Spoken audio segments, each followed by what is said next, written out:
और चुनाव हो चुके हैं,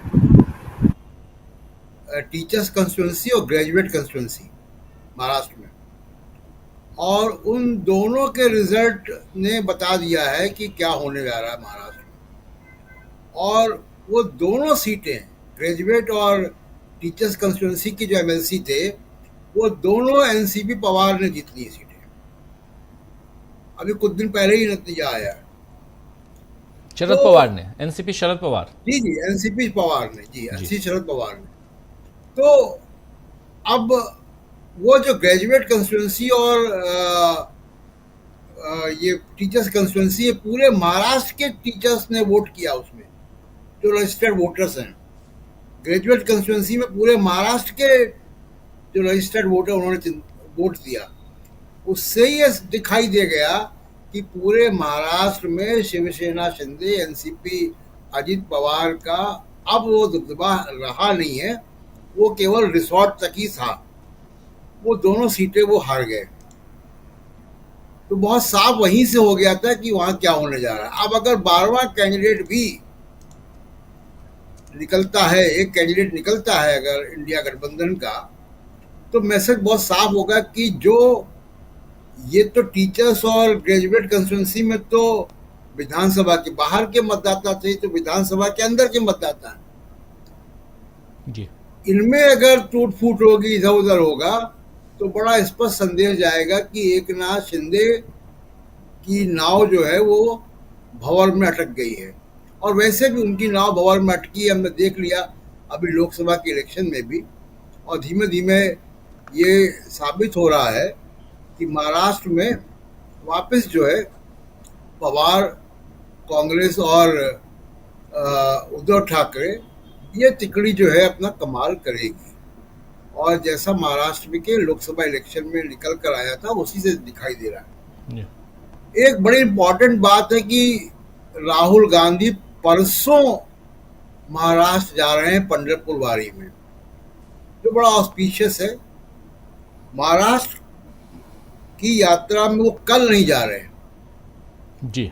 मुकेश अंबानी के बेटे की शादी में वो नहीं जा रहे हैं, जबकि मुकेश अंबानी खुद 10 जनपद निमंत्रण देने आए थे। ये बड़ा स्पष्ट संदेश उन्होंने दे दिया ना जाकर, सोनिया गांधी ने भी। और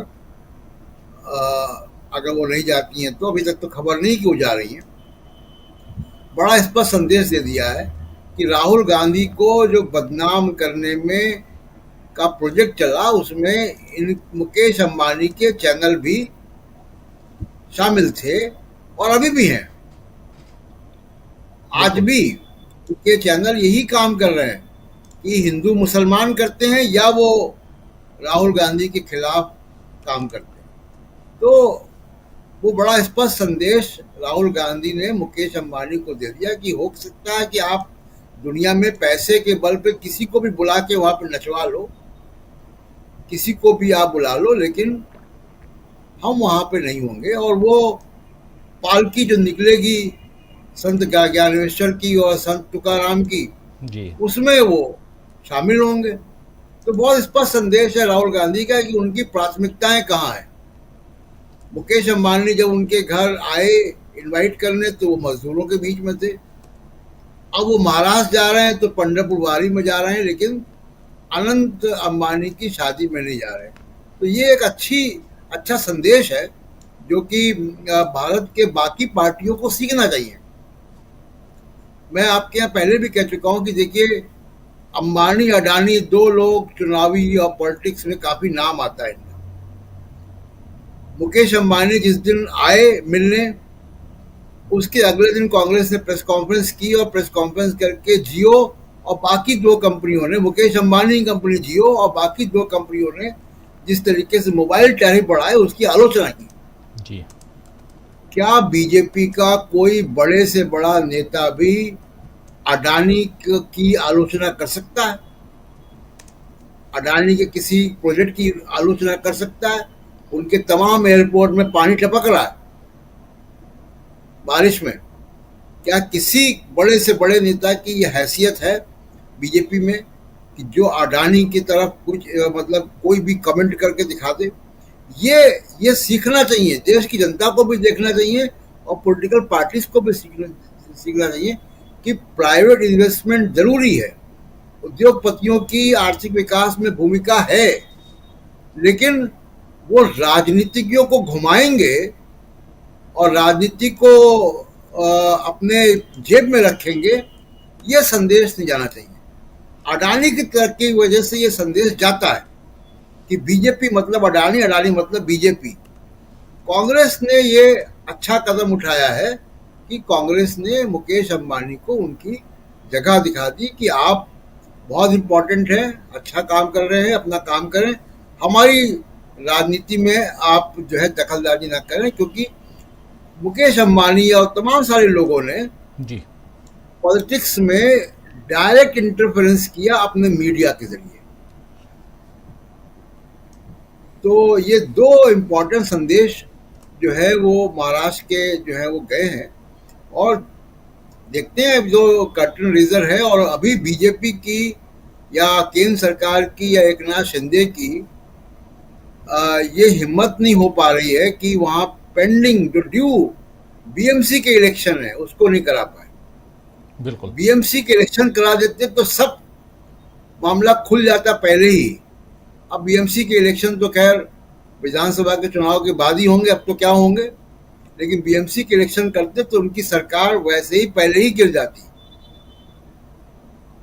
तो कल शाम तक पता चल जाएगा कि इनका जो है पर्चा कैसा है, लीक हो रहा है कि नहीं हो रहा है जी एकनाथ शिंदे का।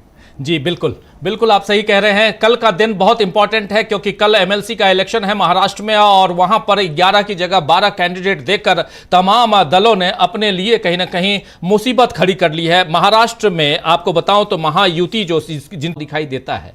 प्रशांत टंडन जी। जी राजू जी, पहले तो करेक्शन की मैंने टीचर्स कंस्टिट्यूंसी का एनसीपी पवार के बता दिए थे। वो शिवसेना उद्धव ठाकरे ने दोनों सीटें मुंबई टीचर्स कंस्टिट्यूंसी की जीती हैं। जी तो और उससे उनको मालूम पड़ता है कि शिवसेना शिंदे जो है वो अभी शिवसेना काडर में और शिवसेना का जो सपोर्ट ग्रुप है उसमें वो अभी सेंध नहीं मार पाए। इसमें राजीव जी सबसे मुश्किल में इस वक्त जो पार्टी दिखाई देगी इस एमएलसी इलेक्शन में वो होगी अजीत पवार की एनसीपी। और अजीत पवार की एनसीपी अपने अस्तित्व की लड़ाई लड़ेगी इस विधानसभा चुनाव में भी। अभी धनंजय जी ने बताया कि 5 में से 1 ही जीत पाए वो, और उनकी पत्नी बिहार के जिनको राज्यसभा में बाद में लाया गया। तो शिवसेना एनसीपी अजीत पवार के ऊपर मुश्किल है, और वो कितना रिटेन कर पाते हैं। लगता ये है, जो खबरें आ रही हैं कि बड़ी संख्या में, और ये 20 तारीख से पहले पहले ही हो सकता है, इसी 20 जुलाई से पहले, और इस एमएलसी चुनाव के बाद बड़ी संख्या में एनसीपी अजीत पवार के लोग छोड़ के जाएंगे, क्योंकि जितने उनके जो फार्म हाउस वाले जो रिसोर्ट वाले एमएलए हैं वो शरद पवार के बगैर जीत नहीं सकते चुनाव, उनको ये मालूम है। और यही गलती विधानसभा का चुनाव जब असेंबली इलेक्शन अक्टूबर में आएगा, सितंबर अक्टूबर में, वो शरद पवार से बगावत करके चुनाव जीत नहीं सकते। वो सब अधिकांश उसमें हार जाएंगे, किसी की अपनी कोई अपनी हैसियत नहीं होगी वहां पे। तो वो पहले भी पवार की वजह से जीत कर आए थे। वो तो गुवाहाटी के रिजॉर्ट में उनको इधर से उधर कर दिया गया था। तो ये एक तो बड़ा वो होगा कि सबसे बड़ा जो बिजली गिरेगी वो एनसीपी अजीत पवार पे गिरेगी। दूसरा कि शिंदे साहब के बारे में मुंबई में ये कहा जाता है कि जो अनौपचारिक रूप से जो बातें होती हैं कि पैसा बहुत खर्च करते हैं। चुनाव उन्होंने लोकसभा के चुनाव में पैसे बहुत खर्च किए, तो जो उनको सीटें मिली वो पैसे की बदौलत मिल गई, और उनके पास पैसे का धन बल का इस्तेमाल उन्होंने काफी किया। अब देखना ये कि वो धनबल विधानसभा के चुनाव में कितना काम आता है। पवार और उद्धव ठाकरे अभी भी बड़े नेता हैं वहाँ पे। राहुल गांधी की मौजूदगी जो है वो भारत जोड़ो यात्रा के बाद, जो कि मुंबई में ही खत्म हुई थी, भारत जोड़ो यात्रा पार्ट 2, उसके बाद एक नए तरीके का जो है मुंबई में ट्रेंड दिखाई दे रहा है, शिफ्ट दिखाई दे रहा है, और उसमें नेशनल लेवल पे इसका बहुत रिफ्लेक्शन होने जा रहा है। और दूसरा, राजीव जी, मुंबई से थोड़ा अगर दूर चले तो तेलंगाना में भी काफी कुछ हो रहा है। वहां भी एक वॉशिंग मशीन लग सकती है। जो के कविता है, हो सकता है कि ईडी उनकी जमानत का विरोध करना बंद कर दे अब, क्योंकि उनकी भी बातचीत हो रही है। केटीआर दिल्ली आए हुए थे और उनकी बातचीत चल रही है। बीजेपी में मर्ज भी हो सकते हैं, बीजेपी के साथ गठबंधन भी हो सकता है। तो महाराष्ट्र के चुनाव का सीधा असर मोदी सरकार की लाइफ पर पड़ेगा कि कितना इनकी जीवन है, 5 साल है कि 5 साल से पहले है। और ये मुंबई के चुनाव से, महाराष्ट्र के चुनाव से ये तय हो जाएगा। राजीव जी। जी बिल्कुल, बहुत महत्वपूर्ण बात आप कह रहे हैं कि ये महाराष्ट्र के चुनाव से ये तय हो जाएगा कि मोदी सरकार 5 साल चलेगी